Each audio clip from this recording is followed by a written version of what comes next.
আগের ক্লাসে সমাস সম্পর্কে প্রাথমিক ধারণা দেওয়া হয়েছে, নিশ্চয়ই তোমরা সেটা শুনেছ। এর পরে যে ভাগগুলো মানে সমাসের যে বিভিন্ন ভাগ রয়েছে, তাতে মাধ্যমিক সিলেবাসে সমাসকে 9 ভাগে ভাগ করা হয়েছে।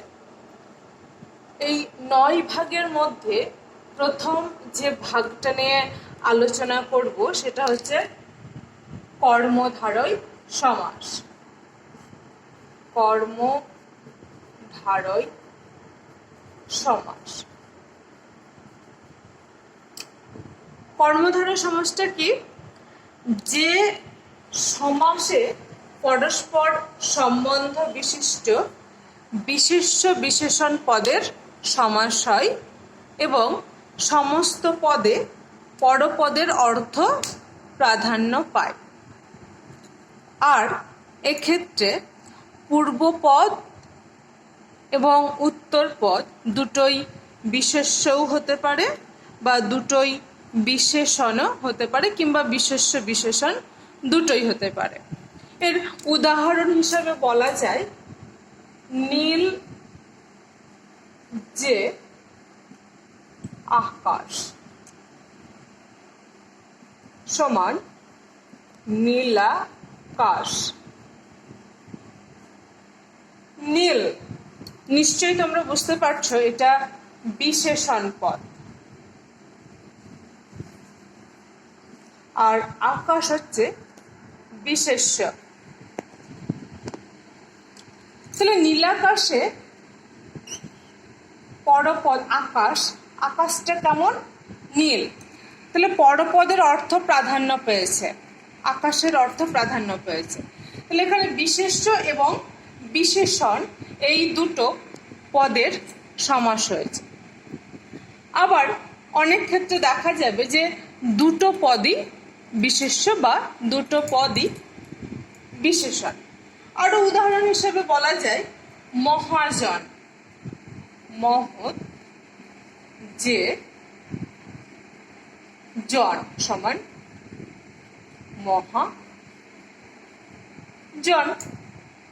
এক্ষেত্রেও বিশেষণ আর বিশেষ্য এই দুটো পদের সমাস হয়েছে। এরপরে আমরা চলে আসি কর্মধারয় সমাসের যে ভাগগুলো রয়েছে। কর্মধারয় সমাসের 5টি ভাগ রয়েছে। 5টি ভাগ। একটা হচ্ছে সাধারণ কর্মধারয়, একটা হচ্ছে মধ্যপদলোপী কর্মধারয়, মধ্যপদলোপী কর্মধারয়, একটা হচ্ছে উপমান কর্মধারয়,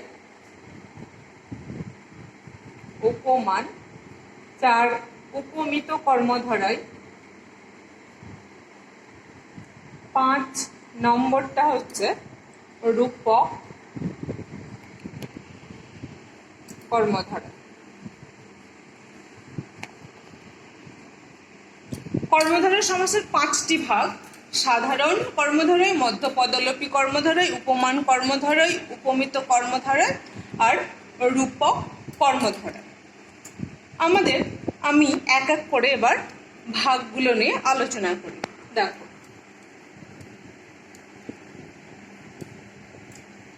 সাধারণ কর্মধারয়ের সংজ্ঞা হিসাবে আমরা কর্মধারয় সমাসের কথা যেটা বললাম সেটাই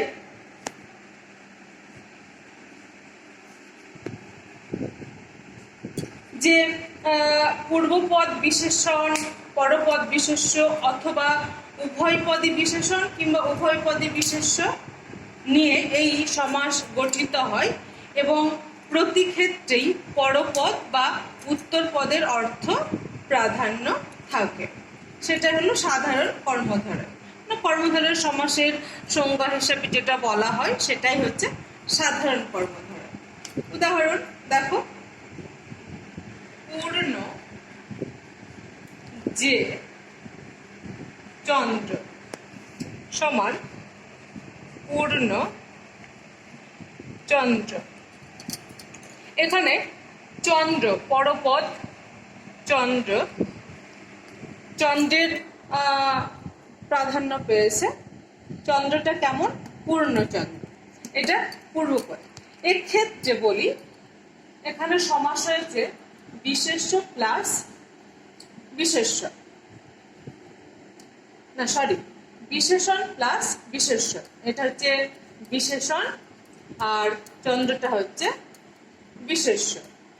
এরকম আরো বলা হয়, যেমন সূচি যে বস্ত্র,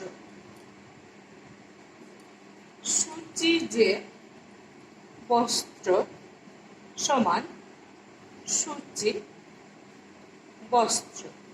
বস্ত্রটা কেমন? সূচি। এক্ষেত্রেও বিশেষণ প্লাস বিশেষ্য এই দুটো পদ মিলে সমাসবদ্ধ পদ গঠিত হয়েছে, সেটা হচ্ছে সূচি বস্ত্র। এক্ষেত্রে একটা কথা বলে রাখি, সাধারণ কর্মধারয়ে একটা কথা পাওয়া যায়, সেটা হচ্ছে পূর্বনিপাত। পূর্বনিপাত মানেটা কি? পূর্বনিপাত শব্দের অর্থ হচ্ছে পূর্বে বসা। পূর্বে বসা কিরকম সেটা আমরা কর্মধারয় সমাসের ক্ষেত্রে দেখলাম যে ব্যাস বাক্যে যে পূর্বপদ এবং পরপদ থাকে, সমস্ত পদের ক্ষেত্রে দেখা যায় পূর্বপদটা প্রথমে বসে। যেমন পূর্ণ যে চন্দ্র সমান পূর্ণচন্দ্র, মানে পূর্বপদটা প্রথমে বসেছে। কিন্তু পূর্বনিপাতের ক্ষেত্রে দেখা যায়, যেমন ধরো হলুদ বাটা, হলুদ বাটা, এটাকে যদি আমরা ব্যাস বাক্য করি তাহলে এরকমটা হয়, বাটা যে হলুদ। এইটা পরপদ, পরপদ, এটা হচ্ছে পূর্বপদ। কিন্তু আমরা কর্মধারয় সমাসের ক্ষেত্রে দেখেছি যে পূর্বপদটাই সমস্ত পদে প্রথমে বসে। এর ক্ষেত্রে পরপদটা সমস্ত পদে প্রথমে বসেছে, এটাই হচ্ছে পূর্বনিপাত। বা এরকমটা হতে পারে, সিদ্ধ যে আলু সমান আলু সিদ্ধ। এক্ষেত্রেও পরপদটা প্রথমে বসেছে আর পূর্বপদটা পরে বসেছে। বা ভাজা যে বেগুন সমান বেগুন ভাজা। পরপদ যদি পূর্বে বসে কর্মধারয় সমাসের ক্ষেত্রে, তবে সেটাকে বলা হয় পূর্ব নিপাত। এটা মনে রাখতে হবে। তো আমরা দেখলাম যে বিশেষণ প্লাস বিশেষ্য এই দুটো মিলে একটা কর্মধারয় সমাস হচ্ছে। আবার বিশেষণ বিশেষণ নিয়েও কর্মধারয় সমাস হয়। যেমন ধরো শান্ত শিষ্ট, যে শান্ত, যে শান্ত সেই শিষ্ট সমান শান্ত শিষ্ট। এটাও হচ্ছে বিশেষণ, এটা হচ্ছে বিশেষণ। এর আগের উদাহরণটাতে ছিল বিশেষণ প্লাস বিশেষ্য নিয়ে সাধারণ কর্মধারয়। এবার যে উদাহরণটা দিচ্ছি সেটাতে কিন্তু দুটোই বিশেষণ, পূর্বপদ বিশেষণ, পরপদ বিশেষণ। আবার এরকম আরো অনেক উদাহরণ রয়েছে, যেমন ঘন যে নীল সমান ঘন নীল। এক্ষেত্রেও পূর্বপদ বিশেষণ পরপদ বিশেষণ। এবার আমরা দেখব যে দুটোই বিশেষ্য পদ। দুটোই বিশেষ্য পদ কোনগুলো? যেমন পিতৃদেব, যিনি পিতা, তিনি দেব সমান পিতৃদেব। এটাও বিশেষ্য পরপদ বিশেষ্য। এরকম আরো উদাহরণ, যিনি দেব তিনি ঋষি, যিনি দেব তিনি ঋষি সমান দেবশ্রী।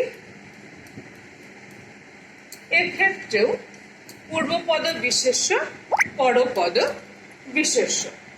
এই গেল সাধারণ কর্মধারা।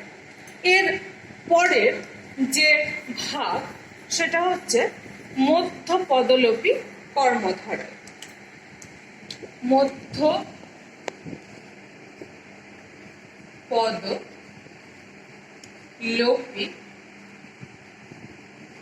কর্মধারা। এক্ষেত্রে কি, যে কর্মধারয় সমাসে ব্যাসবাক্যের মধ্যস্থিত পদ সমস্ত পদে লোপ পায়, মাঝের পদটা লোপ পাবে। কিরকম? দেখো, সিংহ চিহ্নিত আসন সমান সিংহাসন। এটা হচ্ছে মধ্যপদ। নিশ্চয়ই বুঝতে পারছো, সিংহ পূর্বপদ, আসন পরপদ। কিন্তু সমস্ত পদে চিহ্নিত শব্দটা নেই, মানে সমস্ত পদে মধ্যপদটা লোপ পেয়েছে, তাই এটা মধ্যপদলোপী কর্মধারয় সমাস। আবার এরকমটা হতে পারে ঘর জামাই, ঘরে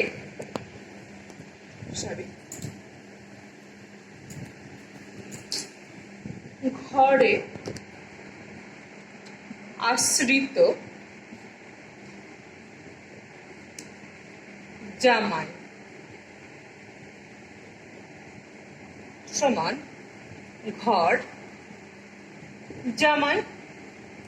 এক্ষেত্রেও আশ্রিত শব্দটি হচ্ছে মধ্যপদ। আমার সমস্ত পদে মধ্যপদটা লোপ পেয়েছে, তাই এটা হচ্ছে মধ্যপদলোপী কর্মধারয় সমাস। এরকম আরো উদাহরণ ব্যাকরণ বই খুললে পাবে। যেমন ধরো মৌমাছি, মৌ সংগ্রহকারী মাছি, বা হাত ঘড়ি, হাতে পরার ঘড়ি, এরকম। এর পরের যে ভাগগুলো রয়েছে, যেমন উপমান কর্মধারয়, উপমিত কর্মধারয়, তো এই দুটো সমাস আলোচনা করার আগে আমরা তিনটে জিনিস সম্পর্কে জেনে নেব। কি সেটা? যে উপমেয়। উপমেয়টা কি? উপমেয়টা হচ্ছে যে পদকে ভিত্তি করে তুলনা করা হয় তাকে বলে উপমেয়। যে পদকে ভিত্তি করে তুলনা করা হয় তাকে বলে উপমেয়। আর যার সঙ্গে তুলনা করা হয় সেটা হচ্ছে উপমান। যার সঙ্গে তুলনা করা হয় সেটা হচ্ছে উপমান। আর হচ্ছে সাধারণ ধর্ম। সাধারণ ধর্মটা কি?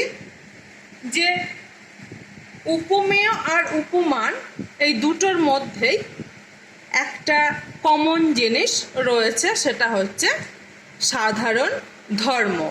যে গুণকে আশ্রয় করে বিজাতীয় দুটি বস্তুর মধ্যে তুলনা করা হয় তাকে বলে সাধারণ ধর্ম। তো এই তিনটে বিষয় তোমরা বইটা খুলে ভালোভাবে একটু পড়বে বা বুঝবে। তারপরে আমি ক্লাস নেব উপমান কর্মধারয় উপমিত কর্মধারয়, তাহলে তোমাদের বুঝতে সুবিধা হবে। আজকের মতো এখানেই শেষ, পরের পাঠে আবার আলোচনা হবে।